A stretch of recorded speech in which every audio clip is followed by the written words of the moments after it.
Hinawi ni Clarissa ang buhok na humaharang sa kanyang muka. May ngisi sa labi ng dalaga habang matalim ang tingin sa kaharap. It's really a bad decision not to tie my hair. Mahinang bulong ng dalaga sa sarili. Humahampas ang malamig na hangin sa kanyang muka dahilan ng muling paglipad ng kanyang buhok. Imbes na madistract, sinabayan yun ng dalaga upang mabilis na sumugod sa lalaki na nasa kanyang harapan. Dahil sa natural na mahaba at maliksing hita, malakas na natamaan ni Clarissa ang lalaki sa mukha nito na naging dahilan ng malakas nitong paglagabog sa lupa. Miss Parker! Nilingon ng dalaga ang taong tumawag sa kanya. Doon niya nakita ang mga agents na mukhang kararating lang. Umayos ng pagkakatayo si Clarissa at pinagpagan pa ang damit na bahagyang nadumihan na. I leave it from here, kayo nang bahala dito. Mabilis na tumango ang isang agent at sinenyasan na ang iba pang agents. Sinamaan pa ng dalaga ng tingin ang lalaking nakalugmok sa lupa. Tinalikuran niya na ito at naglakad palapit sa kanyang sasakyan. Nang makasakay na sa kotse si Clarissa, natuon ang pansin niya sa maliit na family picture na nakadikit sa rearview mirror. Marahan itong kinuha ng dalaga at matipid na napangiti. Siya, si Clarissa Parker, ang bunsong kapatid ng mahusay na NBA agent na si Mateo Parker at ni Clint Parker. Ang isang mahusay na agent at bilyonaryo. Marahil, dahil na rin nagmula ang dalaga sa magigiting na agents, kaya gano'n na lang din ang husay niya sa pakikipaglaban. Mas natuto pa sa pakikipaglaban si Clarissa dahil na rin sa naging asawa ng panganay niyang kapatid. Ito ay si Francesca. Bukod kasi sa napakahusay nitong police officer, mahaba rin ang pasensya nito noon sa tuwing nag-iensayo sila. Oh, wow, sweet home. Mapait na napangiti si Clarissa na makapasok siya sa loob ng kanyang condo unit. Inilibot niya ang paningin sa malamig na espasyo at tuluyan siyang naglakad palapit sa kanyang sofa at basta na lang niya ibinagsak ang katawan doon. Ipipikit na sana ng dalaga ang mga mata nang biglang tumunog ang kanyang cellphone at nang tignan niya yon, tumatawag ang kanyang pinsan. Why?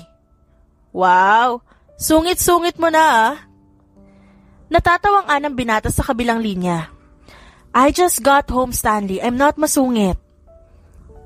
Umismid ang dalaga bago pumikit, habang ang cellphone ay nakatapat pa rin sa kanyang tenga. When will you visit? Kuya Mateo's mansion is boring without you. Aalis na rin ako sa mga susunod na linggo. It's your responsibility to visit para ako naman na makaalis. Ngumuso ang dalaga bago tumagilid ng higa. Heto na naman ang kanyang pinsan at pipilitin na naman siya sa switchback situation. Just tell them that you're leaving. May ginagawa pa ako dito. You're unfair, Clarissa. Mahinang natawa ang dalaga at umiling-iling. Halos magkasunod lang ang edad ng dalaga at ng pinsan niyang si Stanley. Kaya naman, gano'n na lang din ang closeness nilang dalawa. Hindi rin kasi malaman ng dalaga kung bakit hindi pa nagkakanobya ang kanyang pinsan, kagaya ng lahi nila ay napakagwapo naman ito. Matangkad ito, mayaman, napakagaling din ito sa trabaho, kagaya ng pamilya nila. Ngunit, questionable kung bakit kahit kailan hindi pa ito nagkanobya. Just leave, Stanley. Takasan mo sila, kaya hindi ka nagkaka-girlfriend dahil di ka marunong tumakas sa mansyon. Asar pa ng dalaga dito. Don't change the topic, Clarissa. I'm single by choice. Ikaw nga itong matatanggal na ang edad sa kalendaryo, ngunit hindi pa rin nagkakanobyo. Siguro tomboy ka, no? Gusto mo ba ng chicks? Marami akong kilala sa ahensya, papakilala kita. Umirap sa hangin si Clarissa bago umupo sa sofa. Habang lumalaki noon si Clarissa, masyado talaga siyang pag-girly. Kaya naman nagkasundo sila agad ng asawa ng kanyang kuya Clint si Kayla. Pareho sila ng hilig nito, ngunit nang tumuntong sa edad na 21, doon niya napansin ang pagiging iba niya. Tumataas ang tingin ni Clarissa sa kanyang pamilya. Kaya naman, ginusto niya na maging kagaya ng mga ito. Nabawasan na rin ang kahiligan niya sa mga magagandang bagay. Marahil masyado na rin siyang naimpluwensya ni Francesca. Huwag mo na nga akong kinukulit, Stanley. I'll tell Uncle Sunny about this, ha. Ako pa naman ang paborito niya sa lahat. Doon ay narinig niya ang napakalakas na halakhak nito. Basta, I'll find a pretty girl for you. Isasend ko sa email mo. Mamili ka na lang kung sinong trip mo. Lol, find yourself a girl. Baka mamaya, maamoy ka nila kuya na isa ka pala sa girly organization. Nang matapos ang tawag at pang-aasam ng kanyang pinsan, binuhat na rin ang dalagang sarili para maglinis ng katawan. Habang nasa shower, tinitigan ni Clarissa ang sarili. 27 na siya ngayon taon at pareho sila ng pinsan na hindi pa nagkakaroon ng mga kapareha kahit minsan. Bahagyang napangiti ang dalaga. Marami rin talaga silang pagkakapareho ni Stanley. Magmula nang tumuntong sila pareho sa edad na 20, masyado nang na-focus ang kanilang mga atensyon sa trabaho. Kontento na si Clarissa at sa totoo, masaya siya sa tinatahak niyang landas. Wala na siyang mahihiling pa kundi maubos ang masasamang tao sa mundo. Nasa isang sikat na coffee shop ngayon si Clarissa. Dito kasi naisipan ng kanilang ahensya naibili ng folder kung saan naglalaman ng panibagong misyon ng dalaga. Ngumiti ang dalaga sa babaeng cashier bago nagsalita. Isang large latte with extra ice? Makahulugan siyang hinitian ng cashier at tumango. Extra ice coming up! Halos 1 minuto lang naman na hinintay ni Clarissa bago bumalik ang cashier at iniabot nito sa kanya ang isang large plastic cup at isang newspaper na nakapabilog. Here's a newspaper to be updated, thank you. Come again. Ngumisi ang dalaga at tumango. Tumalikod na siya at binuklat ang newspaper. Ngunit hindi balita ang nakalagay dito kung hindi ang buong impormasyon patungkol sa bago niyang misyon. Kimson Juarez? Sounds so classy. Palabas na sana ang dalaga habang nakatingin pa rin sa newspaper nang bigla na lang may malakas na puwersa ang tumama sa kanyang braso. Dahilan ng pagkabuhos ng kanyang latte sa bagong-bago na damit niya. Oh my God! Mabilis na nakita ni Clarissa ang taong nakabunggo niya. Ito ang lalaking nasa litrato, ang laman ng mission information list niya. I'm so sorry, miss. I didn't see you. Are you alright? I'm sorry. Inilabas agad ng lalaki ang isang panyo at ipinunas yun sa braso niya na natapunan na rin. Mabilis na sinuri ng dalaga ang kabuuan ng lalaki. Matangkad ito, maputi at maayos na nakalugay ang itim na buhok nito. Tipo ng mga young, rich billionaire. Nakataksido pa ito na wari mo ay parang may formal event na pupuntahan at kinakailangan na ito talagang suotin. Plansyadong-plansyado, ang buong ayos nito na akala mo'y may sariling stylist. Ayos lang ako. Ako na. Thank you. Nauutal pa niyang saad at marahang kinuha ni Clarissa ang panyo na hawak nito dahil bahagya itong tumama sa ibang parte ng kanyang pang-itaas na katawan. I'm really sorry. What can I do for you? Bibilhan na lang kita ng bagong damit. Tinignan ng dalaga ang kanyang damit. Isa itong limited edition na kalalabas lang. Ang halos 1 buwan na sahod niya, ang pinambili niya sa damit na to. No, it's okay. Hindi mo naman sinasadya. Mahinahon na saad niya, bago matamis na ngumiti sa lalaki. Dahil sa pagngiti na yun ng dalaga, natigilan ang lalaki. Wala na tuloy ito nagawa kundi tumango at hayaan ng dalaga na lampasan na lang siya. Hinahabol ng tingin ng lalaki ang babae na unti-unti nang nawawala sa kanyang paningin. Umakyat tuloy ang kuryosidad sa sistema nito dahil ito ang kauna-unahang babae ang tumanggi sa kanyang tulong. Napangisi naman si Clarissa nang maramdaman niyang sumusunod ang tingin sa kanya nito. Mabuti na lang at mabilis na nag-activate ang kanyang pagiging agent mode. Mabilis siyang nakaisip ng paraan upang makuha ang atensyon nito. Inayos ni Clarissa ang suot na formal dress habang ang buhok niya ay nilagyan pa ng slick paste upang hindi humaharang sa kanyang muka. Miss Parker? Agad na napatingin si Clarissa sa babaeng tumawag sa kanyang pangalan. Tumayo ang dalaga at lumapit sa babae. Pasok ka lang po sa office. Nandun po si Mr. Juarez. Good luck to your interview. Matamis na ngumiti ang dalaga bago tumango. Nang nasa harap na siya ng pinto ng opisina, muli niyang inayos ang kanyang dress at tuluyang kumatok sa pinto bago pumasok. Doon ay naabutan ni Clarissa ang lalaking mukhang may binabasa. Mabilis naman na nilibot ng dalaga ang tingin sa loob ng opisina nito at napakalawak sa loob nito. Miss Parker, why are you interested in the position? What are your capabilities to be chosen as my secretary?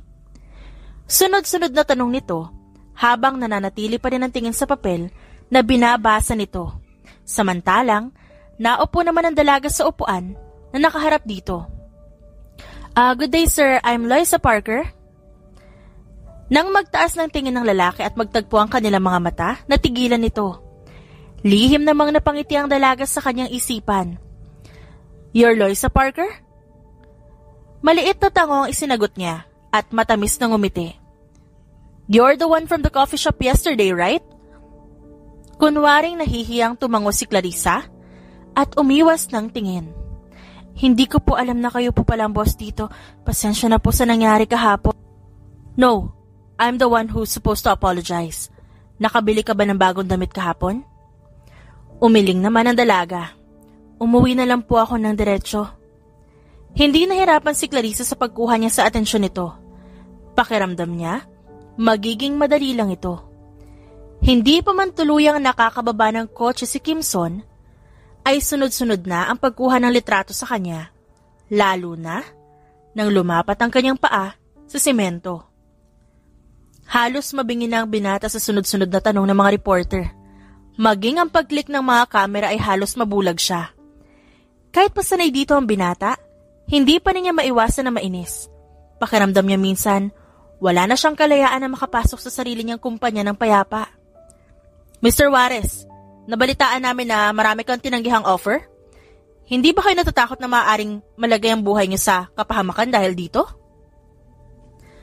Sir, anong balita na po sa huling argumento kung saan muntik na kayo mamatay? Tatanggap pa po ba kayo ng mga business offer sa kabila ng mga banta sa buhay niyo, Mr. Juarez? Hindi na pinansin pa ng binata ang mga sunod-sunod na tanong ng mga ito. Dire-diretso lang ang paglalakad niya hanggang sa tuluyan na siyang nakapasok sa loob ng napakalaking building ng kanyang kumpanya. Dahil na rin sa pagmamay-ari ito ng binata, hanggang labas na ang mga reporter at ang mga guard na doon na nag-asikaso para pigilan ang mga ito sa pagpasok. Good morning, Mr. Kim. Ang seryosong mukha ng binata ay biglang gumaan nang mabosesan niya ang pamilyar na boses. Hinarap ito ni Kimson at tipid na ngumiti. Good day, Secretary Parker. What's my schedule today? Tumikim pa ang binata dahil sa biglaan niyang pagkawala ng focus. Paano ba naman kasi magagawa makapag-focus nito kung kasing ganda ng babaeng ito ang kaharap niya palagi? Porma lang ang suot nito, isang gray long sleeve na halos sapat na para makita ang hubog nito at isang pencil cut skirt. Ang buhok nito ay nakalugay at may parte na nakatali. Simple lang ang ayos nito. Mukhang tanging powder at lipstick lang ang nasa mukha nito pero lumilitaw pa rin ang labis nitong kagandahan. May schedule po kayo ng meeting kay Mr. Lucaw mamayang 9 o'clock. You still have time to drink coffee. Do you want me to make your coffee, sir? Napakurap-kurap ng mata si Kimson at iniiwas ang tingin sa dalaga. Nadidistract kasi siya sa matamis ng ngiti nito. Yes, please. Dalhin mo na lang dito sa office. Tumango ang dalaga sa kanya. Samantala, tumalikod naman si Kimson upang hindi na tuluyan pang madistract. Nang makapasok na ng opisina si Kimson, pinagmasdan niya ang sarili sa refleksyon ng glass wall. Lumapit siya doon at kitang-kita ang mga building sa labas at mga sasakyan sa daan. Successful na tao si Kimson Juarez. Sa edad na 30 years old, marami na siyang naipundar. Lumawak pa ng lumawak ang negosyo niya noong nasa 25 siya. Nag-take ng risk at sa kabutihang palad, mas lalo lang lumago ang kanyang negosyo. Naging successful din ang mga partnership sa iba't ibang tao. Kaya naman habang umuusbong ang kanyang yaman, ay ang pag-usbong din ang pagbabanta sa kanyang buhay. Sir, here's your coffee. Inilapag lang ni Clarissa ang kape ng binata nang mapansin niya na malalim ang tingin nito sa kawalan. Naging malikot ang mga mata ng dalaga. Doon ay napansin niya ang isang picture frame. Bahagya niya yung nilapitan at marahang kinuha. May dalawang lalaki sa litrato. Ang isa doon, tiyak ni Clarissa ay si Kimson. Ngunit ang isang lalaki ay hindi niya alam kung sino. Ngunit halos kahawig din ito ng binata. He's my half-brother. Halos mapaigtad si Clarissa nang mapagtanto na nakaharap na pala sa kanya ang binata. Sorry po sir. Na-curious lang po ako kaya tinignan ko. Pogi niyo po pareho Natatawang anang dalaga bago ibinalik ang picture frame sa lamesa. It's okay. Go back to your desk. Tatawagin kita kapag may kailangan ako. Matamis nang umiti ang dalaga at tumango bago tuluyang tumalikod. Naupo naman si Kimson sa kanyang swivel chair bago kunin ang picture frame na kani-kanina lang ay hawak ng kanyang sekretarya. Tinitigan niya ng binata at bahagyang napangiti. Ito si Christian, ang kanyang half-brother. Kapatid ito ng binata mula sa yumaong ama. Ang pamilya nila ay may bahagyang yaman. Nang mamatay ang mga magulang nila sa isang aksidente, naiwan ang halos lahat ng kayamanan sa pangalan ni Kimson at yun ang ginamit ng binata upang magsimula ng negosyo. Halos lahat ng yun, ginamit niya sa pag-iisip ng negosyo hanggang sa lumago ang mga ito. Subalit, ang half-brother niya, ipinangliwaliw lang ang pera na nakuha nito hanggang sa maubos. Ngunit kahit ganon, hindi pa rin ito sinukuan ng binata. Samantala, nakasandal si Clarissa sa swivel chair niya habang nakatingin lang ng diretso sa saradong pinto ng opisina ni Kimson habang ang folder na muling kasisend lang sa kanya ay nasa desk niya. Malalim ang iniisip ng dalaga lalo na dahil marami siyang napansin na kakaiba sa kumpanya ng binata. Nabalik lang sa ulirat ang dalaga nang biglang tumunog ang telepono sa gilid ng desk niya. Hello, this is Loisa Parker speaking. Aniya, bago sumimsim sa kape na tinimpla niya para sa sarili. This is Christian Juarez, your boss's brother. Napataas ang kilay ni Clarissa at may kung ano sa boses ng kausap na hindi niya nagustuhan. What can I do for you, sir? I would like to talk to my brother. Is he there? May pagkamaangas ang tono ng boses nito, kaya naman nagsalubong ang kilay niya. May appointment po ba kayo, sir? Didn't you hear what I just said? I am his brother. I'm sorry, sir, but if you don't have any appointment, I'm sad to say that you can talk to him. He's busy. Hindi na hinintay pa ni Clarissa na makasagot pa itong muli at mabilis niyang ibinaba ang telepono bago tuluyang uminom ng kape na ngayon ay hindi na mainit ngunit maligamgam na. Kinuha niya ang 3 folder na in-encode niya sa computer para ipasa sa binata bago siya tumayo.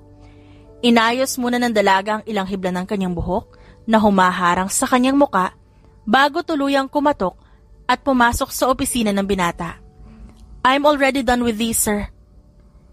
Inilapag ni Clarissa ang mga folder at ang flash drive sa table nito. Hindi naman tumingin ang binata sa kanya. Nakatingin lang ito sa computer nito at mukhang abalang-abala. Your brother called. Nang sabihin niya yon, saka lang ito sumulyap sa kanya.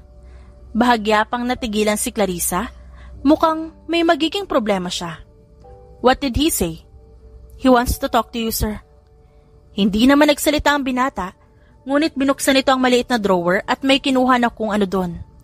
Send this to him. Inilapag nito ang isang black card at note sa desk. Sinulyapan niyo ni Clarissa. Nakita niya ang PIN code, account number at amount na mukhang ipapadala sa lalaki. I didn't know that a human bank is still available in these days. Nagtaas ng kilay ang binata kay Clarissa. Matamis lang naman siyang ngumiti at parang walang nangyari na kinuha nito ang black card at note at umalis na. Bago pa siya lumabas ng pinto, muli siyang lumingon sa kanyang boss. I'll go first, sir. Ipadadala ko na lang to sa kapatid niyo. Lumabas na sa opisina si Clarissa. Lumapit siya sa kanyang desk at kinuha ang kanyang cellphone. Hey Stanley, are you in Manila right now? Can you take a peek about this man? Christian Juarez. Yes. Sa susunod mo na ako singilin. Thanks. Guardian angel talaga kita. Matapos ang pag-uusap, lumabas na ng building si Clarissa. At habang nasa labas, doon napansin ng dalaga ang mga kakaiba. Nangunot ang noon niya, ngunit sinundan din ang pagngisi. Wow! I didn't know. na may matalino pa pala sa panahon ngayon. Kagaya ng pinag-uutos ni Kimson, ipinadala nga ni Clarissa ang amount na gusto nito. Habang naglalakad palapit sa elevator, naging masuri ang mga mata ng dalaga. Naging matalas din ang kanyang pandinig.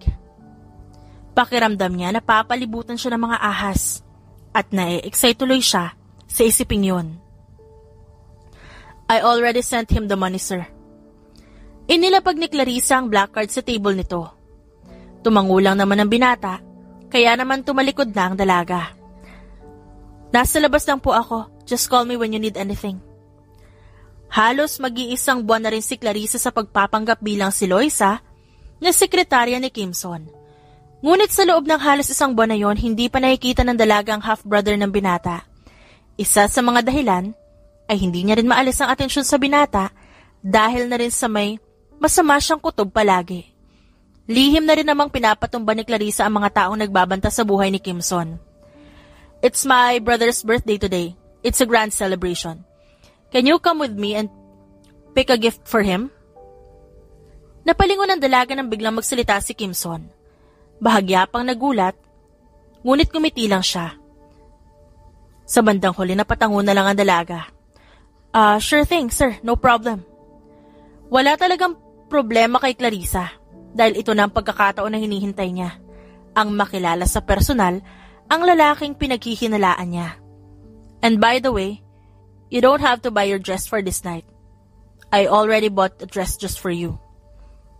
Doon, natigilan si Clarissa. Hindi niya yun inaasahan. Po? Talaga? Pwede kang maagang umuwi ngayon para makapag-prepare ka. I'll pick you up. Mas lalong natigilan ng dalaga. Lalo na, nang mapansin niya ang kakaiba sa mga ngiti nito. Binaliwala niya yon at nakangiting tumangulan dito. Okay, sir. Then I'll go first. See you later. Nang makabalik sa kondo ang dalaga, nagulat siya nang may makitang malaking box sa gilid ng pinto niya. Nang makita niya ang note doon, napangiti siya nang mabasa na galing yun sa binata at may kung anong pagkibot sa kanyang puso. Pinigilan ni Clarissa ang namumuong ngiti sa kanyang labi at tinulak na lang papasok ang box. Nang tuluyang makapasok ang dalaga, doon na niya binuksan ang box at iniangat ang isang black dress na nasa ibabaw. Napanganga siya sa ganda nito.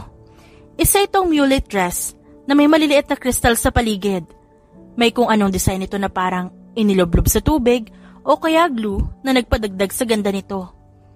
Napansin naman ng dalaga ang isang box at doon ay nakalagay ang isang pares ng Dorsey high heels. Sa gilid pa ng malaking box ay may nakalagay din na set ng accessories. Napangiti tuloy si Clarissa. I'm glad naman na I don't need to spend much in this mission. Mukhang panahon na rin para mag-hunting ako ng mga mayayamang lalaki. Natawa ang dalaga at saglit na natigilan. Oops, I forgot. I'm a rich person. Matapos mag-ayos ng sarili, tinignan niya ang sarili sa malaking salamin. Dahil na rin sa ganda ng dress, lumabas ang hubog ng katawan niya. Ilang taon na nga ba nung huli siyang beses na nag-ayos para sa sarili niya? Yumuko si Kimson upang ibotones ang kanyang suit. Ngunit nang muli niya itinaas ang paningin, napako ang kanyang mga mata sa isang babaeng naglalakad patungo sa kanya. Nakataas ang buhok nito at may iilang kulot na hibla na bumagsak sa gilid ng mukha nito. Ang dress na pinili niya, bagay na bagay pala talaga sa dalaga. Hindi lubos akalain ni Kimson na magiging maladyosa ang kagandahan nito. Hindi niya alam kung magaling lang mag-ayos ang babae o sadyang napakaganda lang nito ngayon. Hindi katulad ng lagi niya nakikita na nakasuot ito ng long sleeve at skirt kapag pumapasok sa trabaho. Sir, ayos lang po ba yung suot ko? Bagay ba sa akin? Napakurap-kurap si Kimson. At nang mapagtanto niya na nakatitig siya sa dalaga, tumikim siya at nag-iwas ng tingin. Yes, you look gorgeous. Nang umiti ang dalaga ay halos nataranta na naman ang kanyang puso. Ang lakas ng kabog nito. Bakit ba ganito ang epekto sa kanya ng kanyang sekretarya? Pakiramdam niya, tumitigil ang pag-ikot ng kanyang mundo. Sobrang ganda nito at parang isang napakahiwagang babae. Shall we go? Sa wakas ay maayos na naitanong ni Kimson sa dalaga. Ngumiti ito at tumango. Kaya naman, Pinagbuksan niya ng pinto ng kotse, ang dalaga at inalalayan pa itong makapasok. Hindi naman naging matagal ang biyahe patungo sa venue. Sa labas pa lang, rinig na ang malakas na tugtog na nagmumula sa loob. Nangunot ang noo ni Clarissa nang mapansin ang mga pamilyar na muka na nakita niya rin sa labas noon ng kumpanya ni Kimson. Ngunit hindi na pinahalata pa ng dalaga ang reaksyon niya. Dala ang napiling regalo ay naglakad papasok sa loob ang dalawa, maraming tao doon. Mukhang mga kaibigan ito ng kapatid ng binata. "Kuya, I'm so glad that you came. I thought you'll never come." Mabilis ang mapanuring tingin ni Clarissa na makalapit sa kanila ang isang lalaki. May katangkaran ito, ngunit mas matangkad pa rin si Kimson. Hindi nalalayo ang itsura nito sa picture na nakita niya noon. Ngunit may kakaibang aura talaga ito na hindi maitatanggi ni Clarissa. Is that even possible? I'll miss lots of meetings, pero hindi ko mamimiss ang birthday mo. Malawak na ngumiti ang lalaki. Napadako naman ang tingin ng lalaki sa dalaga na bahagyang nginitian siya. "By the way bro, this is Loisa, my secretary." Tinignan ng dalaga ang kamay nito na nakalahad sa kanya. "So, you're the one who cut me off a month ago. Pleasure to meet you, Miss Loisa. I'm Christian." Tipid lang nang umiti ang dalaga at tinanggap ang kamay nitong nakalahad. Balak na sana itong bawiin agad ni Clarissa, ngunit iniangat pa nito ang kamay niya at hinagka na likod nito. Mahinang natawa ang dalaga at pasimpleng kinuha ang kamay niya. Happy birthday, sir. We brought you a gift." Ngumiti lang ito bago bumaling ng tingin sa kapatid. "Your secretary is sexy. San ka ba nakakahanap ng ganito kagandang trabahador?" Hindi naman sumagot ang binata. Sa halip, naramdaman ni Clarissa ang marahang paghawak ni Kimson sa gilid ng kamay niya. At pasimple siya nitong ipinwesto sa likuran. "You should enjoy your party, Christian. Mukhang may mga bagong dating na bisita. Ilalagay na lang namin ang regalo namin sa'yo doon." Pagbabago ni Kimson sa usapan at inginuso ang bagong dating ng mga tao. "I'm sorry about him. He's just like that since we were young." Ngumiti lang naman ang dalaga bago umiling. "It's okay, sir. I don't mind. At isa pa, alam ko naman na hindi mo ako hahayaang pagsalitaan ng kapatid mo." Halos kalahating oras na silang dalawa na naroon simula na makarating sa party. Kahit pa medyo abala ang lahat sa pagpaparty, hindi nawala sa focus si Clarissa na maging mapanuri sa paligid. Ngunit dahil nga sanay na ang dalaga sa kung paano pikein ang panglabas at pangloob na reaksyon, hindi ito napapansin ng karamihan. "Hi, Miss Loisa. Can I have you for a dance?" Sabay na napalingon sina Clarissa at Kimson sa kararating lang na si Christian. Mukhang tipsy na ito at bahagyang namumula na ang pisngi. "Bro, iba na lang." Nginitian ng dalaga si Kimson na tumangulang. Kaya naman, tipid lang na tango ang naging sagot ng binata sa kanya. "Sure, sir." Hinawakan na ng lalaki ang kamay niya. Naramdaman pa ng dalaga ang bahagyang pagpisil nito doon. Habang tumutugtog ang isang romantikong kanta, nakatanaw naman si Clarissa kay Kimson na nakatingin din sa kanila. "Do you like my brother?" Biglang tanong ng lalaki. Marahang umiling ang dalaga. "It's just pure work, sir. Wala rin po akong balak magustuhan ng kung sino man." Diretsahang sagot niya dito. Too bad. Kung gusto mo siya, I'll steal you from him. I like the things that liked him. And I like the things that he liked. Pinigilan ni Clarissa ang mapataas ng kilay dahil sa sinabi nito. Ipinagpatuloy pa rin niya pakikipagsayaw dito. Hindi ba at selfishness yun? Your kuya seems kind. He gave you everything that you want. Tumawa ito bago hinigpitan ng pagkakahawak sa kanyang bewang. Oh dear, I want it all. I want everything he owns. Nakaramdam na kakaibang kilabot ang dalaga dahil sa nakakalokong ngisi ng lalaki. Para itong isang low-key psycho na nagtatago sa maamong itsura nito. Like him, Miss Loisa. Because where is the excitement if you don't like him? I like exciting things. Bahagyang napalayo ang dalaga nang maramdaman na mas sumihigpit ang hawak nito sa kanya. Sir, Christian, that's enough.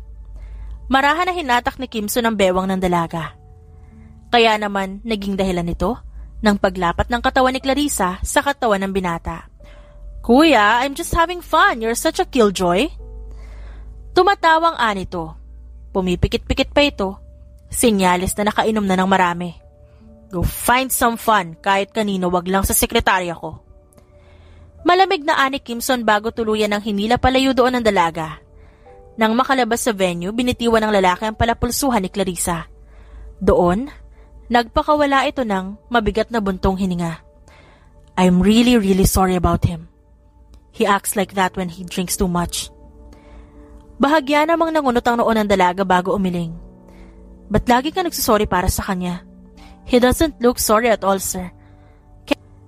Kaya sana, kung di siya humihingi ng tawad, wag niyo rin gawin. Ha? You please him too much. Hindi mo na yun dapat gawin. He looks old enough? No. He is old enough to handle his own shit. Kitang-kita ng dalagang hindi maipaliwanag na emosyon sa mukha ng binata. I have brothers too. In fact, I'm the youngest. Inaamin ko na mahilig din nila akong spoil. Pero hindi sa point na they will consider my bad doings or my bad attitude towards other people. Sir, real talk lang Kasi mukhang takot ang ibang tao na sabihin sa ito. Kaya mas maganda na sa akin magmula. You are no longer responsible for your brother. Let him grow. Let him work on his own. Umiling ang binata, kaya hindi mapigilan ni Clarissa ang tuluyang mangunot ang noo. What if makabuntis ang kapatid mo? Don't tell me na ikaw pa ang bibili para sa magiging baby nito. Ano yan? Just spoil him till your last breath? Lol ka, sir, Tumikim lang si Kimson kaya naman umismid lang si Clarissa. Ngayon lang napagtanto ng dalaga na medyo naging madaldal siya sa part na yon. Let's just go back to my office. I forgot something. Nakita ng dalaga ang pagdaan ng lungkot sa mga mata ng binata. Nakaramdam tuloy siya ng guilt dahil doon. Napatango na lang siya at nagpatiuna na sa paglalakad patungo sa kotse. Naging tahimik ang biyahe hanggang makarating sila sa kumpanya. Sarado na yon dahil na rin late na rin naman. Nang makarating sa opisina, may kinuhang folder doon ng binata. Sinulyapan niya pa yon. May nakita siyang pangalan ngunit hindi yon klaro. I'm sorry sir sa mga nasabi ko kanina. Paunang ani Clarissa nang muli sila makapasok sa elevator. It's okay, you're right, I'm too much. Nakagat ng dalaga ang labi at nakokonsensya siyang tumingin sa binata. Ngayon lang napagtanto ng dalaga, nagwapo pala talaga ang kanyang boss. Hindi niya ito masyadong napansin kanina dahil na rin sa pagtingin niya sa paligid upang maging alerto. Ngunit ngayong sila na lang dalawa, habang nasa loob ng elevator, nagawa niya itong matitigan ng seryoso. Gwapo ka rin pala sir, no? Mukhang gulat ito nang tumingin sa kanya. Mahina tuloy siyang natawa. Are you drunk, Miss Parker? Nagkibit balikat ang dalaga bagong umuso at tinitigan ang sarili sa salamin ng elevator. Hindi naman ako uminom. I just like to drink alone, but not in parties. Lalo na't wala mga kuya ko. Sumandal ang binata bago ipinagkrus ang kanyang braso. I find you amusing these past days. And I'm eager to know more about you. Mahinang natawa si Clarissa at tinignan lang ang binata. Mukhang ikaw ang lasing sa ating dalawa, sir, Napasulyap ang dalaga sa hamba ng elevator. Bahagya siyang lumapit sa binata nang may maramdaman siyang kakaiba. What's the matter? Mahinang tanong ng binata, samantalang kinakapa naman ni Clarissa ang bagay sa kanyang hita. Sir, kapag sinabi kong dapa, dadapa ka. Seryosong anang dalaga at takang-taka naman ng binata sa sinasabi ng kanyang sekretarya. Nanlaki naman ang mga mata ni Kimson nang maglabas ng maliit na baril ang dalaga. Dapa! Hindi na nagtanong pa ang binata. Nang malakas na sumigaw ang dalaga ay mabilis na sumunod dito. Halos manghina naman ang tuhod ng binata nang mapagtanto na may mga lalaking armado ang nag-aabang sa pagbukas ng elevator. Ngunit, mabilis si Clarissa. Naitaas agad nito ang magandang dress na suot at nasipa agad ang armas ng mga kalalakihan. Naging dahilan nito para mahila ng dalaga patayo ang lalaki palabas ng elevator. Umikot ang dalaga habang hawak pa rin sa kwelyo ang binata. Seryoso ang mukha nito nang ipikit ang isang mata at umasinta sa isang kalaban. Ang matulis nitong heels ay ginawa nitong malakas na armas nang magtapon ito ng malakas na magkakasunod na sipa sa mga kalaban. "Straight up, sir!" Nanginginig na ang tuhod ni Kimson dahil ito ang unang beses na kaharap niya ang mga may balak na tumapos sa kanyang buhay.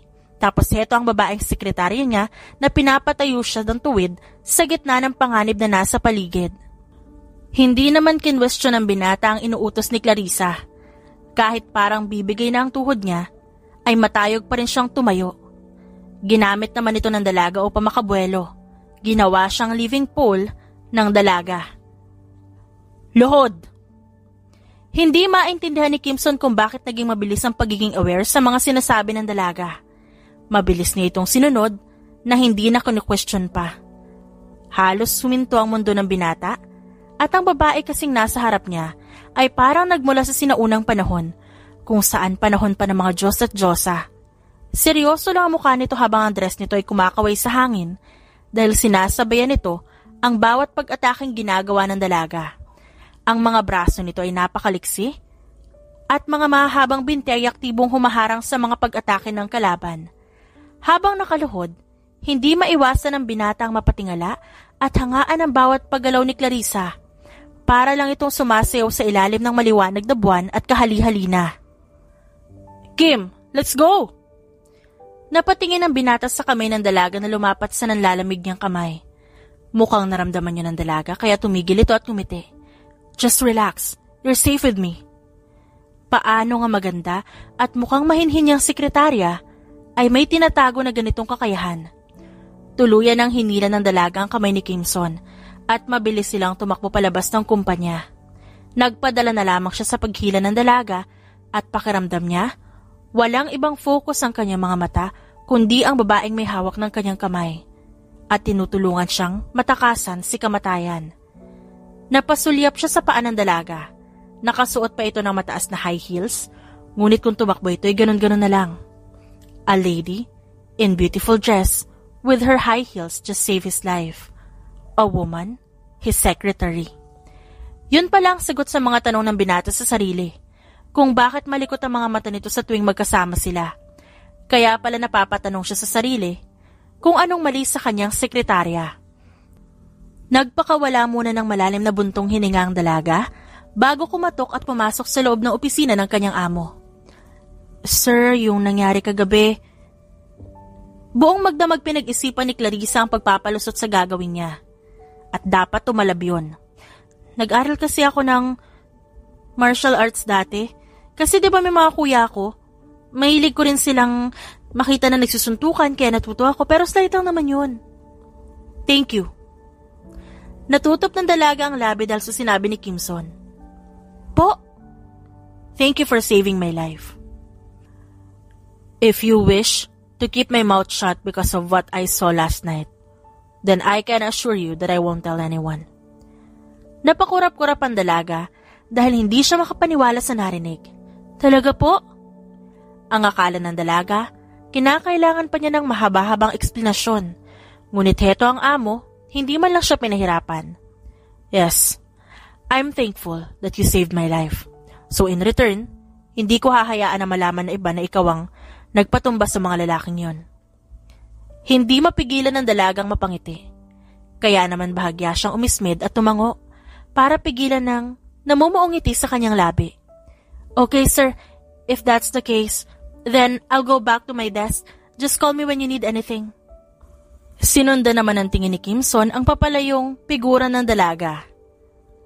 Habang tinitignan niya ang likod nito, naaalala niya na napakagaling nitong makipaglaban. Para itong CD na paulit-ulit nagpe-play sa isip ng binata.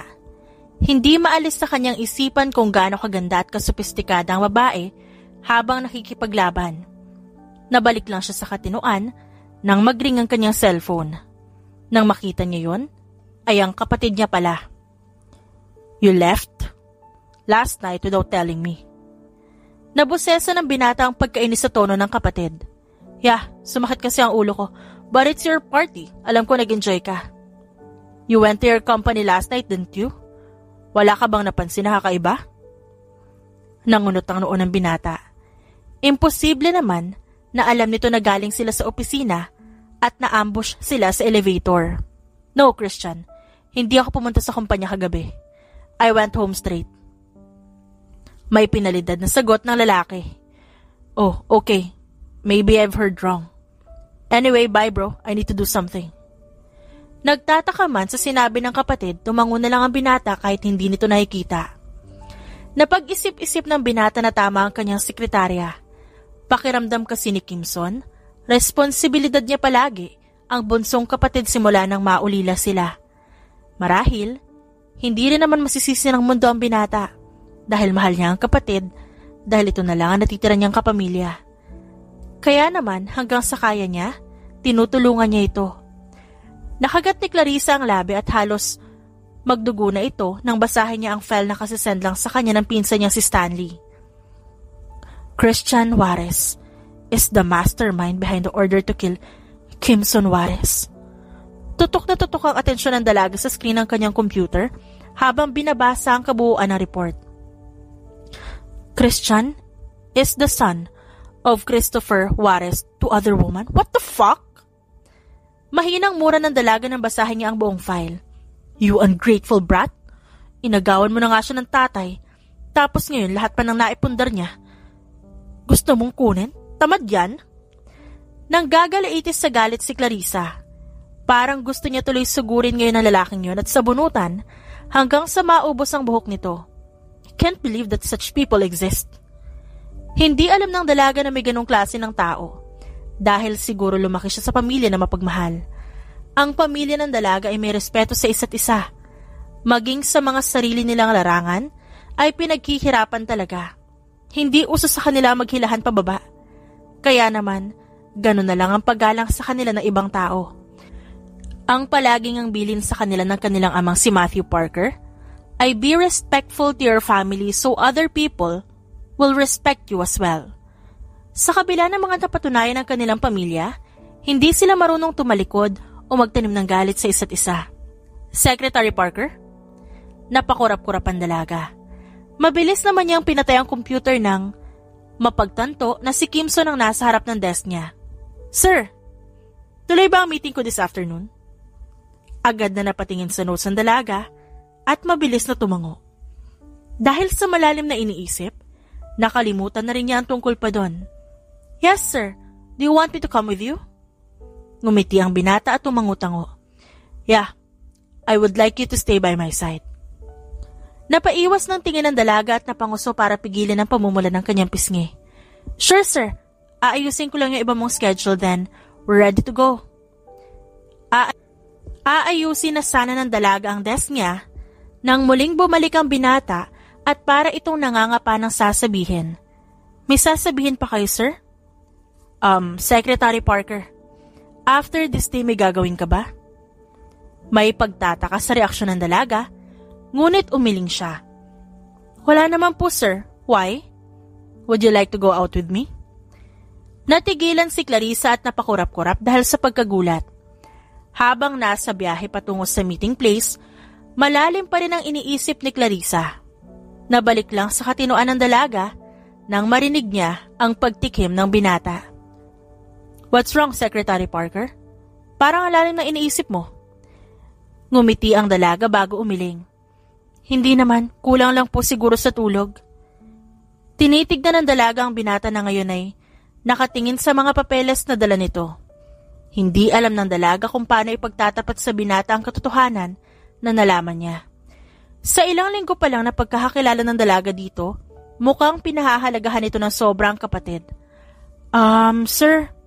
Yes, Miss Parker? By any chance, did you tell your brother that you're going out? Yes. Ito-text niya ako kanina na pupunta raw siya ng opisina. Ang sabi ko wala ako doon kaya wag na siyang pumunta. Tumango-tango ang dalaga bago nag-unat at itinupi ang long sleeve na suot nito. Why? I'm sorry to burst your bubble, sir. Pero sa tingin ko, Tauhan ng kapatid mo ang nakasunod sa atin ngayon. Halata ang pagkagulat sa mukha ng binata. Hindi dahil sa sinabi ni Clarissa kung hindi dahil sa paghugot ng dalaga ng baril na nakatago sa gilid ng upuan ng kotse. Paano napunta yun dyan? Ngumisilang ang dalaga bago yun kinasa. At bakit naman gagawin yun ni Christian? Imbes na sumagot, nagbigay lang na makahulugang tingin ng dalaga. Tuluyang pumasok ang sunod-sunod na alaala sa isip ni Kimson sa kung paanong napunta sila sa ganitong sitwasyon ngayon. Kuya driver, can you drive straight so I can focus? Tinignan ng binata si Clarissa na magsalita ito. Hinawi nito ang buhok na humaharang sa mukha nito bago tumalikod at sipatin ang mga sumusunod na kotse sa kanilang likuran. Sinunod nga ng driver ang pinag-utos ng dalaga. Eksperto itong nagpapatok sa mga kalaban. Doon nangunot ang noon ng binata. Ang akala niya, sadyang marunong lang ito makapaglaban. Ngunit ngayon sa postura nito, ay masasabi niyang hindi ito ordinaryong sekretarya lang. Ay, tokwa! Mahinang saad ng dalaga ng patamaan ng kalaban ng kanilang gulong na dahilan ng pag-ikot na walang kontrol ng sinasakyan nilang kotse.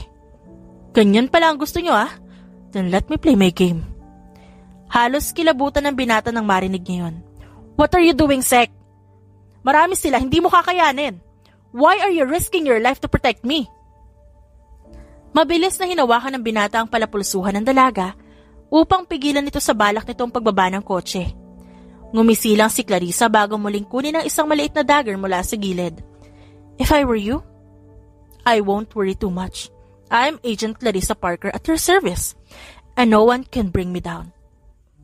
Natigilan si Kimson sa sinabi ng babae. Hanggang sa tuluyan na ito makalabas sa kotse, ay hindi nakaimik ang binata.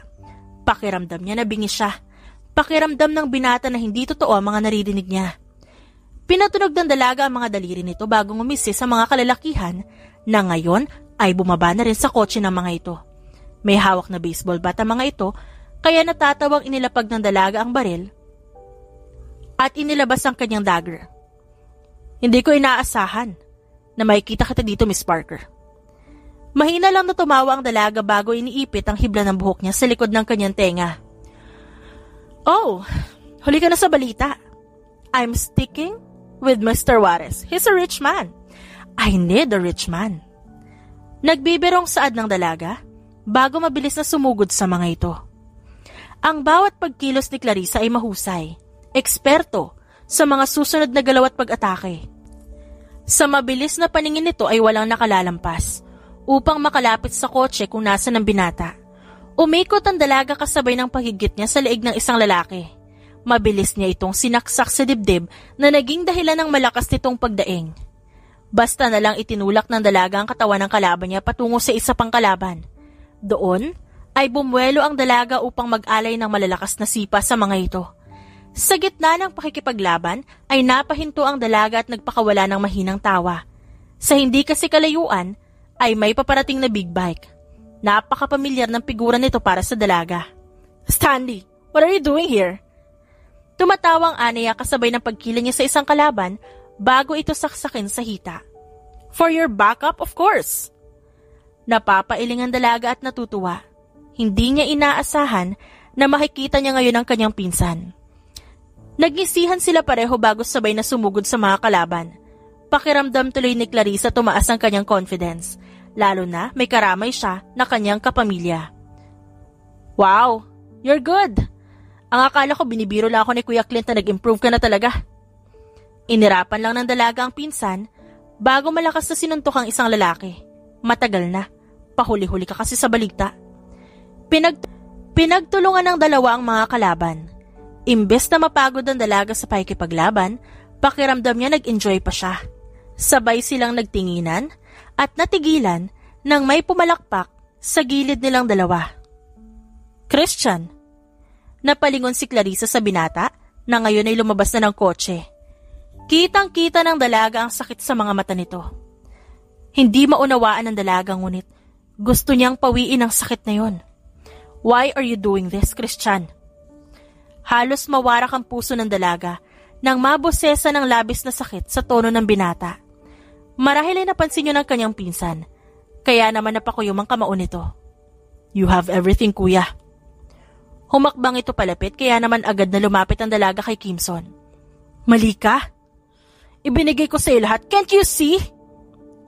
Itinaas ni Christian ang hawak nitong baril at tinutok yun sa lalaki. Diretso naman ang tingin doon ni Kimson habang hawak niya ang puso na parang unti-unting nawawasak. I want everything. I fucking gave you everything, Christian. Abusado ka. I gave you the life that you deserve. Noong namatay ang mommy mo, ipinahiram ko sa iyo ang pamilya ko. Para maramdaman mong hindi ka nag-iisa. Tiniis ko. I suffered too much. I endured everything because you're my brother. Nang humakbang ang binata palapit dito, ay hindi ito pinigilan ng dalaga. Sinenyasan lang nito ang pinsan. Nawalan ako ng sariling buhay dahil ikaw ang inuna ko. You have everything because of me. Tapos ito ay gaganti mo? How long? Gaano mo na ako katagal gustong mawala? Gustong hilahin ng dalaga si Kimson dahil pasakit ang tono ng boses nito na parang kahit anong minuto bibigay ito. From the beginning. For having the life that I want. For having the family I deserve. Nakita ni Clarissa ang panginginig ng kamay ng binata. Unti-unti nito yung kinuyom bago nag-iwas ng tingin sa kapatid. You're such an asshole, Christian. Agad na tinunguan ng dalaga ang kanyang pinsan. Doon, mabilis na tumalon si Stanley patungo sa lalaki para patumbahin ito. Fuck! Let me go! Mga epal kayo! Nang mapusasan ito ng pinsan niya, mabilis nito yung itinayo. Mas talo ka na, Miss Parker. Kung di ka lang alam nung gabing yun, masaya sana ang kaarawan ko. Pinlano ko yon ng buong taon at sinira mo lang ng ganon?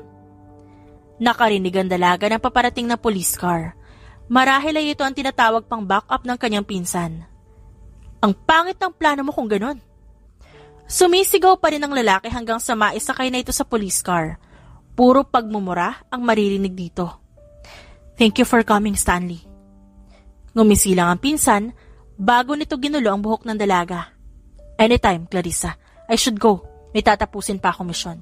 Good luck to your love life. Mukhang hindi na kita kailangan hanapan sa ahensya. Umirap lang ang dalaga bago ipagtabuyan na ang pinsan. Nang tuluyang magpaalam ang pinsan, doon lang lumapit si Clarissa sa binatang kinakausap na ng mga pulis. Ako nang bahala sa kanya. Tumango ang mga police officer sa dalaga. We'll go first, Agent Parker. So, you're really an agent. Ngumisi ang dalaga bago inilahad ang kamay sa harap nito. Yep, I'm Clarissa. Finally, it's nice to meet you, Mr. Juarez. Ngumisi rin ang binata bago nito tanggapin ang kamay na nakalahad sa kanyang harapan. Ang akala ni Clarissa, simpleng handshake lang yon. Ngunit nagulat siya nang hilahin ito yon. Dahil sa gulat, nawalan siya ng balanse, dahilan ng pagkakalapat ng kanilang labi sa isa't isa. Naramdaman ng dalaga ang pagngiti ni Kimson. Nang maghiwalay ang kanilang mga labi, may pilyong ngiti na sa labi ng binata. Thank you for saving my life against Secretary Parker. Umirap ang dalaga bago mahinang itinulak ang binata. I'm not your secretary anymore. Tuluyang natawa ang binata at marahan na hinila nito ang bewang ng dalaga. Kaya pala nararamdaman ko na may kakaiba sa'yo. Hindi ka lang pala talaga sekretarya. So, would you consider my offer? Would you like to go out with me, Miss Parker? Natawa lang ang dalaga bago sunod-sunod na tumango. Ba't naman kasi ako tatanggi, di ba? Ikaw na kaya yan. 1 taon na ang nakalilipas simula nang malaman ni Kimson na ang kapatid ang nasa likod ng pagbabanta sa buhay niya. Bukod doon, sa lumipas na taon, naging mabuti ang relasyon ng binata at ng dalagang si Clarissa. Are you ready? Tipid na tango lang ang naisagot ng binata bago tuluyang pumasok sa loob ng Special Prison Facilitation. Nang makita ng binata ang lalaking dahilan ng lahat ng sakit sa kanyang nakaraan, pinigilan niya ang sarili na hindi tumakbo palapit dito at yakapin. What are you even doing here? Tinignan ng binata si Clarissa bilang support system. Matamis lang itong ngumiti at tumango. It's your birthday, bro. Biglang dumaan ang lungkot sa mga mata ng lalaki. Namumuo ang tubig sa mga mata nito kaya nag-iwas ito agad ng tingin. You're not supposed to be here. Ang dapat kinamuhian mo na ako sa mga lumipas na buwan. Dapat kinalimutan mo na ako. Pinipigilan ng binata ang sariling maluha. Kahit pagbali-balik na rin man ang mundo, kapatid niya pa rin ang lalaking nasa harap niya ngayon. We brought you cake. Hindi ba sinabi ko sa'yo na wala akong palalampasin na birthday mo? Dahil doon, tuluyan nang napahagulhol ng iyak ang lalaki. Kuya, I'm sorry. Nagkamali ako. Umiwas ng tingin si Kimson. Marahil nga, nagtungo siya dito upang makita ang kapatid. Ngunit hindi pa siya ganon kahanda para patawarin to. Ipinagluto ka rin ng pamilya ni Clarissa. Pinapabati ka nila sa amin ng happy birthday. By the way, we're getting married in few months. We will just send you wedding photos. Ipinakita naman ng dalaga ang engagement ring niya sa lalaki. Sa unang pagkakataon ngumiti ito. Hindi yun peke at walang halong pagpapanggap. Really? Congratulations. Nakagat ng lalaki ang sariling dila. Kung sana lang naging maayos ang desisyon niya sa buhay, masasaksihan niya ang pinakamasayang araw sa buhay ng kaisa-isang taong tumanggap sa kanya sa kabila ng pagkukulang niya. Ipinuyod ni Clarissa ang buhok habang patuloy na sinusuntok ang punching bag. Pawis na ang babae ngunit wala pa siyang balak na tumigil. Mommy! Dahil sa pamilyar na boses, napatigil siya. Agad niyang pinigilan ang paggalaw ng punching bag at hinarap ang pinagmula ng boses. Sa hindi kalayuan natagpuan ng mga mata ni Clarissa ang kambal niyang anak, katabi ang mga kuya niya. Naglalakad ang mga ito papalapit sa posisyon niya. Kuya, ba't yung sila dinala dito? May kita nila kung gaano ako ka-aggressive na tao. Natatawa ang anang babae sa mga kapatid. Tumawa naman ang mga ito. Doon niya lang napansin na nakasunod pala sa mga ito ang mga pamangkin niya. Bakit naman? Dapat nga maging aware sila para naman maging masunurin sila. Kagaya nito mga pamangkin mo. Umirap si Clarissa bago tuluyang nag-squat sa harap ng kambal niya. Hi babies, did you miss me? Tanging tangulang ang naisagot ng dalawa. 1 taon at kalahati pa lang ang mga ito. At grabe na ang pagiging bibo. Marahil ay dahil na rin sa gabay ng mga pinsan ng mga ito. Mukhang hindi naman ako kahanap-hanap. Sabay-sabay na napalingon ng magkakapatid sa kararating lang na asawa ni Clarissa. Kasama pa nito ang pinsan nilang si Stanley. Paano ka namin hahanapin? Ito si Stanley Parker ang kasama mo. Nagdududa na nga kami kung inililigaw ka ba niya sa syudad. Napapailing na lang ang babae dahil sa pagiging pilyo ng mga kapatid niya. Lumapit si Kimson sa asawa at hinagka nito sa noo bago nag-squat at niyakap ang mga anak. Nandiyan na rin pala sila Uncle Matthew and Dad with our moms. Sunod na lang na narinig ni Clarissa ay ang tili ng kanyang sister-in-law na si Kayla at ang malakas na halakhak na sinundan ni Francesca. Oops, looks like my wife did something dirty again. Natatawang anang Kuya Mateo nila bago naging curious na tumakbo papunta sa pinagmumula ng ingay. Napanguso naman agad si Clarissa nang mapansin niyang sumunod agad ng takbo ang mga pamangkin niya. Francine! Watch your sister! Tumangulang ang bata. Natutuwa talaga ang babae sa panganay niyang pamangkin. Napaka-matured nito, kagaya ng Kuya Mateo niya. Kaya naman, ang magpipinsan ay takot dito. Matapos ang kaguluhan, nagsama-sama na sila para paghandaan ang 40th wedding anniversary ng kanilang parents na si Matthew at Celeste. Happy wedding anniversary, Grandma and Grandpa. I'm wishing you healthy life so you can give us another tito. Natawa sila sa sinabi ng bunsong anak ng Kuya Clint niya na si Emilia. Ay, napakapilya talaga nitong apo natin. Manang-mana sa tatay niyang pasaway. Kunwari namang umuso ang kuya niya bago nito kinuha ang anak at hinagkan sa noo. Pogi at maganda naman kami, di ba nak? Totoo naman talaga ang sinabi ng kuya ni Clarissa. Ang dalawang anak nito, nagmana sa kanilang lahi. Kaya naman dumadaloy ang dugo ng napakaganda nilang ina. Matapos ang kasiyahan, napagdesisyonan na nilang umuwi sa mansyon para makapagpahinga. Wifey, ba't gising ka pa? Nilingon agad ni Clarissa ang asawang si Kimson. Ilang taon na rin simula nang maikasal sila. At sa loob ng taon na yon, mas nakilala pa nila ang isa't isa. Doon napatunayan ng babae sa sarili na kamahal-mahal talaga ang lalaking pinili niyang pakasalan. Lahat ng katangian na gusto niya sa isang lalaki nandito na yata. Kaya nga noong ipinakilala ng babae si Kimson sa pamilya, natanggap ito agad ng mga kapatid niya. Dahil na rin, sa may nakita silang kakaiba sa lalaking na pangasawa niya. Wala lang. Naalala ko lang yung mga panahon na sekretarya mo pa ako. Natatawang sagot na lang ni Clarissa bago harapin ang asawa at iniangkla ang braso sa leeg nito. Bakit? Gusto mo ba ulit magpanggap na sekretarya ko? Sabihin mo lang. Ready naman ako mag-roleplay.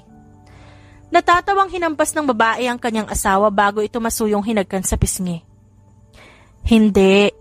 Naalala ko lang kung gaano ka magmahal. Kaya noong mga panahong ipinapanganak ko ang kambal natin, alam ko na mamahalin mo sila na higit pa sa lahat. Ngumuso naman ang lalaki bago maingat na hinagkan ang kanyang noo. Ano ka ba naman, wifey? Simula pa lang nung una pinangako ko naman talaga na mamahalin ko kayo ng higit sa lahat, di ba? Napapikit si Clarissa bago yakapin ng asawa. I think we should sleep na. Baka mamaya bigla pang masundan ng panganay natin. Doon ay natawa na ang kanyang asawa. Ang pilya talaga ng misis ko. Taon-taon, nakasanayan na ng pamilya ni Clarissa at Kimson na dadalaw tuwing kaarawan ng half-brother nito. Hindi rin naman inilihim na mag-asawa sa kanilang mga anak ang katotohanan. Aware din naman ang kanilang mga anak sa lahat ng nangyari. At ipinagpasalamat nila na maunawain ang kanilang mga anak. Uncle, we bought you a gift again, but this time you will remember it always. Bibong lumapit si Kurt sa lalaki at pinakita dito ang pinagmamalaki nitong birthday card. Ito rin talaga ang pinagtuunan ng atensyon ng mga bata sa loob ng isang taon. Wow, this is beautiful. Thank you so much. Samantalang nasa gilid lang naman si Kimson, habang tinitignan ng kanyang kapatid at ang anak nilang kambal, kitang-kita rin ng lalaki ang kasiyahan ng kapatid sa tuwing bumibisita ang mga ito. Maganda ang record na half-brother niyo sa mga lumipas na taon. Maging ang resulta ng rehabilitation ay maayos din. Talagang nagbago na ang kapatid mo, Mr. Juarez. Kaya naman bababa ang taon na hatol sa kanya. Matamis nang ngumiti si Clarissa sa officer. Tumango naman ito at sumaludo sa babae. Narinig mo ba yon? Pakiramdam ko, nagbago siya ng ganyan para sa mga pamangkin niya. Dahil sa mga anak natin, Kim. Tumango ang lalaki bago marahang niyakap ang asawa. Hindi siya nagsalita dahil alam niya sa sarili na walang makapapantay sa sayang nararamdaman niya ngayon. Kuya? Dahil sa pagtawag nito, sabay silang napalingon ng kanyang asawa sa kapatid niya. Sinenyasan naman agad ni Clarissa ang mga anak at naglakad na muna papalayo ang mag-iina.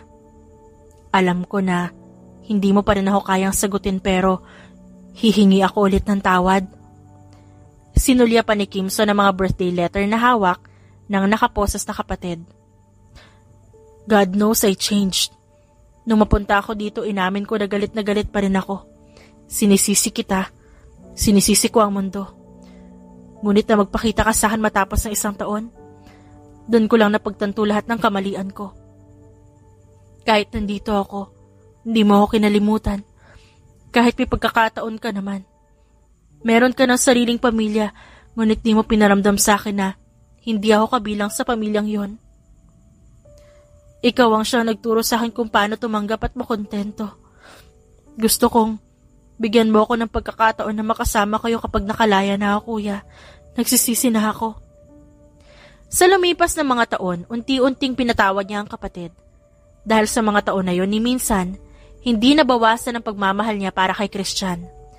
Hihintayin ka namin sa pagbabalik mo, Christian. Hihintayin ka namin mag-anak. Habang nakatingin si Clarissa sa asawa at sa kapatid nito, hindi niya mapigilan ng maiyak. Alam na alam ng babae kung gaano kamahal ng asawa ang kapatid. Madalas niya itong makita na nakatingin lang sa mga lumang litrato nito na magkasama pa ang dalawa. Kaya naman, iminulat ni Clarissa ang mga anak sa mga nararamdaman ng mga ito. Ayaw niyang magkaroon ng hidwaan sa dalawang anak nila dahil bilang asawa, hindi niya yun makakayanang makita. Paano pa kaya kung bilang isang ina? Kent! Bilis! Ang balon! Mabilis na tumakbo si Ken patungo sa pinsan nitong si Francine. Okay na ba yung baked macaroni na isinala ko kanina sa microwave? Tanong ni Clarissa sa pinsang si Stanley na kalalabas lang mula sa kusina. Naglumikot ang mga mata nito bago pa simpleng humakbang pabalik. Stanley. Nagbabantang saad ni Clarissa. Oops. Sorry, titignan ko. Mabilis na tumakbo ito pabalik ng kusina. Nangunot naman ang noo ng babae bago napairap sa hangin.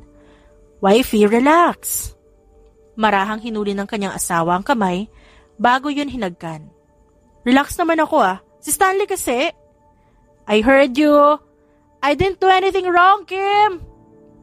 Agad na pagtanggi ng binatang pinsan na nasa loob ng kusina. Nagtatakbuhan ang mga anak nila sa malawak na sala, habang ang mga sister-in-law naman niya abala sa pagdidesign sa harap. Here's your order, anak. Napanguso naman si Clarissa at lumapit sa ama.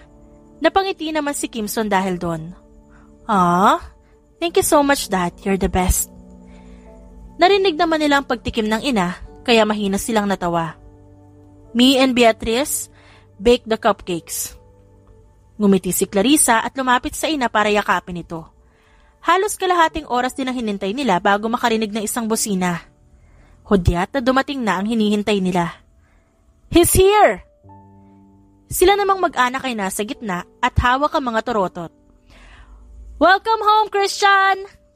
Pinakawalan nila ang mga bubbles at pinaingay ang torotot at gulat na gulat naman ang lalaki. Nang mapagtanto ni Christian ang nangyayari, napaiyak ito. Uncle, welcome home! Tumalon-talon pa ang kanilang mga anak bago tuluyang patakbong lumapit sa kanilang uncle na si Christian. Agad naman itong nag-squat at umiiyak na niyakap ang mga pamangkin. Maya-maya pa tumayo na ang lalaki at dahan-dahan itong lumapit sa asawa niya. Napapangiti naman si Clarissa dahil doon. Muli na naman kasing tinupad ng asawa ang pangako sa kapatid nito. At muling napagtanto ni Clarissa na kahit gaano pa kasama ang ginawa sa iyo ng tao, kung makikita mo ang pagpapatawad sa puso mo, gagaan ang lahat. Kaya naman hindi siya nagkamali ng taong minahal. Dahil na rin ang lalaking minahal niya na nagmula lang sa isang misyon na patungo sa habang buhay na kaligayahan ay walang iba kundi si Kimson Juarez. At paulit-ulit niya itong mamahalin kahit ilang buhay pa ang maulit. Thank you, love, for being here. Without your support and love, I won't be this strong to forgive and love. Ngumiti lang si Clarissa, lalo na nang masuyong hinagkan ni Kimson ang kanyang noo. Wala na siyang mahihiling pa dahil masayang-masaya na siya at alam niyang habang buhay siyang magiging masaya dahil sa kanyang pamilya. The End.